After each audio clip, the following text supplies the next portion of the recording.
राम कथा सुंदर कर तारी, संशय विहंग उड़ावन हारी। नमस्कार, आप देख रहे हैं बुलेट न्यूज़ पलामू।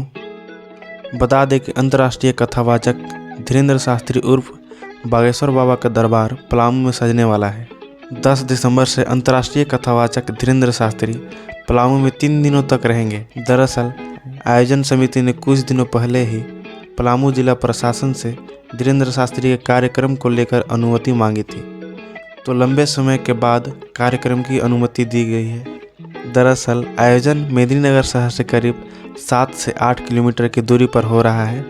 कार्यक्रम में लाखों लोगों की भीड़ जुटने का अनुमान है। जिस जगह पर कार्यक्रम का आयोजन किया जाना है वह नदी का किनारा है और करीब 3 किलोमीटर तक लंबा मैदान इलाका है।